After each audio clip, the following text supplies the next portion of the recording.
Hey guys, it's your big dreamer and doer, G Dinero, coming to you today, posing the following question. Have you ever sold a covered call only to see the price of the underlying asset rip up immediately afterwards and leaving you in a crazy panic?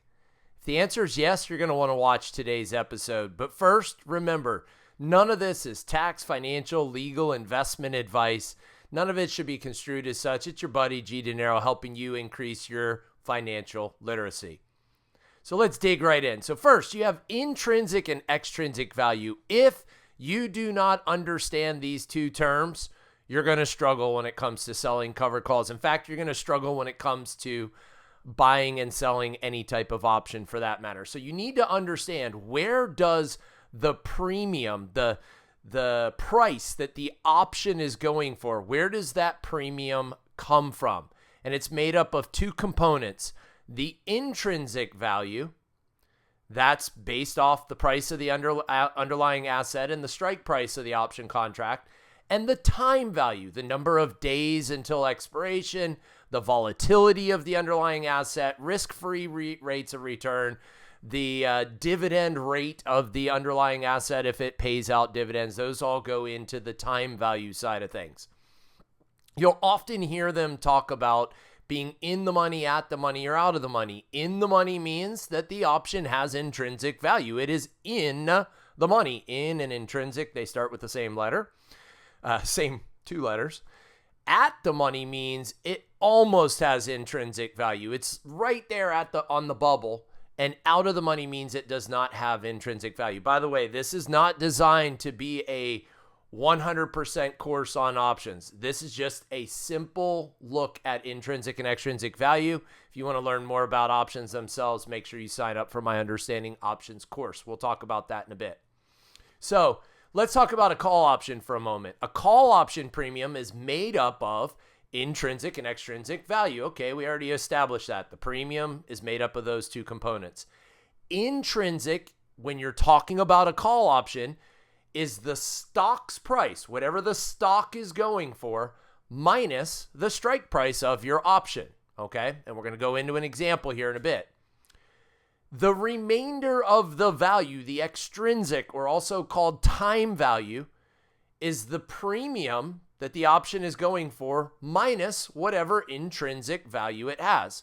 So as an example, the stock is selling for $300 right now.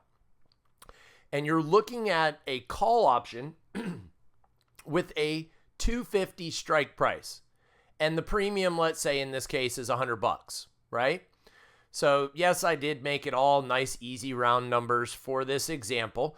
So intrinsic value is the $300, the stock price, minus $250, the strike price, gives you $50. Well, how much is the premium? $100. How much of it is intrinsic value? $50. What's the remaining value in that call option? 100 minus 50 equals 50. So that call option's premium is made up of 50% intrinsic baked in value and 50% extrinsic or time value. That makes it a 50-50 mix. Now let's take a look at a put. A put's option premium is also made up of intrinsic and extrinsic value. By the way, this is going to look eerily similar with a couple of key differences. Intrinsic value in a put is the strike price minus the stock price. It's the opposite, right? Because a put allows you to go ahead and sell your shares to somebody else. So ideally, you would love to sell your shares at a higher price than what it's currently going for, right? In a perfect world, if you're the buyer of the put. If you're the seller of the put, you don't want to sell somebody any kind of intrinsic value. We'll get into that in a bit. But intrinsic value, when you're talking about a put, is the opposite of a call. It's strike price minus stock price. Extrinsic or time value is the same thing. It's the premium minus whatever intrinsic value that option has. So you'll notice this is the other key difference. So the key differences are the intrinsic value and right now the example I'm giving you. Notice I reversed the stock and the strike. In this case, the stock is trading for $250 and you have a put with a strike of 300. The premium in this case is again $100, just for easy examples. Intrinsic value is the same, but in this case, you take the strike price and you subtract the stock price from it. So that put is $50 in the money, intrinsic value. Extrinsic, same deal. It's a $100 premium minus however far in the money it is $50, which gives you a 50-50 mix of intrinsic and extrinsic value. I just showed you that so that you can understand the difference between calls and puts, but we're going to dig into calls here for the remainder of this video. So why is it imperative to understand intrinsic and extrinsic value? Okay, why? Haha, teaser. First, if you like this content, guys, like this video and subscribe. Just go do it right now. Smash that subscribe button. That way you'll see more of my videos and videos like them in the future, okay? I'm also going to ask you to comment at the end. So when you're buying call options, a good rule of thumb that I've heard across the board is to buy at least some intrinsic value. You don't want to buy out of the money call options. If you're buying out of the money call options, you're gambling. It is 100% gambling. I understand the multiples that can be delivered are astounding, but the number of complete losses is even more astounding. Most people lose their entire investment when they buy out of the money call options. Most, unless you're skilled and you really know what you're doing and you're nailing an absolute bottom, right? And doing it at the lowest price possible. But normally you're looking for some kind of intrinsic value, somewhere between 25 and 75%, depending on your goals and risk tolerance. Sometimes I'll cheat in the direction of buying a little bit more time value. Other times I'll be a little bit stingier and I want more intrinsic value so it behaves a little bit more like a stock versus behaving a little bit more like the option side of things. This ensures that you're not only buying time, which bleeds out over the course of the option. When you're an option buyer, time is working against you, right? It's continually that value is bleeding out of the option. So why pay for more time than you need? Also, the longer you have until expiration, the more that I'm willing to go ahead and pay for time value. Because if it's something that doesn't expire for 2.5 years, that time value is going to bleed out very, very slowly. If it's something that only has 2.5 months left on it, it's going to bleed out much more quickly. So when buying call options, look for something that's in the money and buy the time, pay the appropriate amount for the time. The more time you buy, the more it's going to cost you. Selling call options, well, it's probably going to be dead opposite, right? So when selling call options or covered calls, it's recommended to sell 100% time value. Why would you sell somebody some intrinsic value unless you absolutely suspected that stock was about to tank?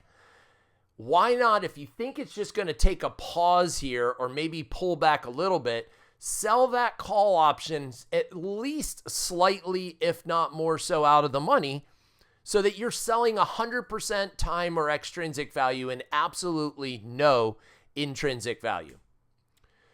Time works in your favor as you watch the value of the option bleed down to zero. This just means that you're going to retain more of the original premium that you collected.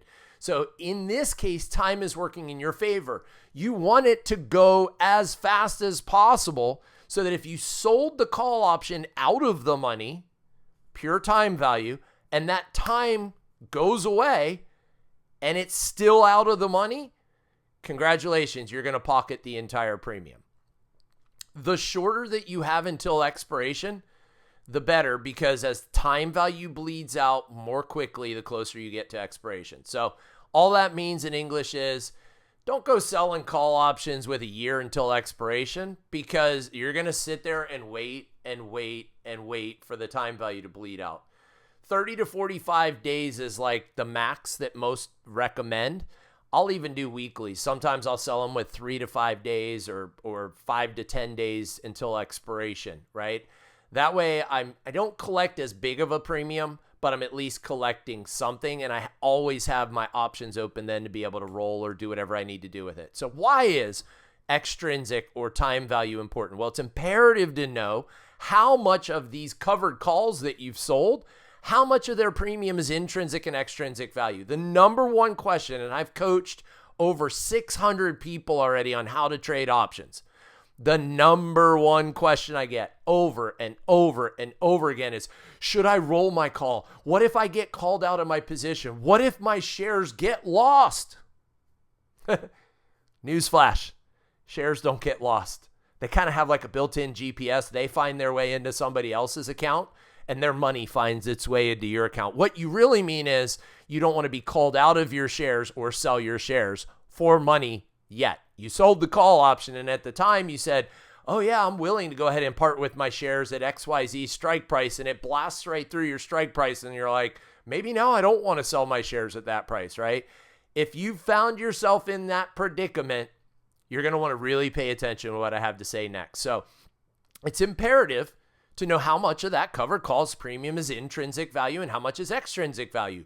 My rule of thumb. Okay, remember, none of this is financial advice. This is my friendly advice. I call it NFA squared, not financial advice, but friendly advice. My rule of thumb is when the extrinsic value drops below 10%, I start paying attention.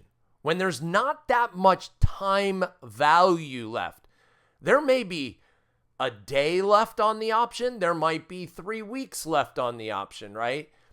The time itself isn't the factor.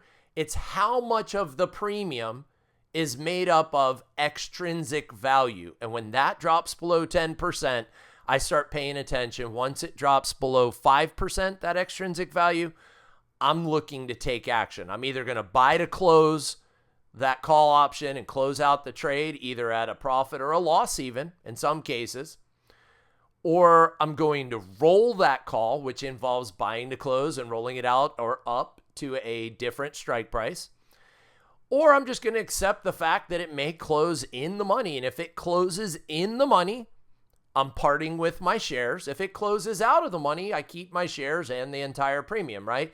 And in many cases, if you're looking to exit a position anyway, that last one is what you're going to do. You're like, well, okay, it's down below 5%. There's a chance I'm going to get called out of my position, but will it happen before expiration? So you can find a stat for anything you want it to say.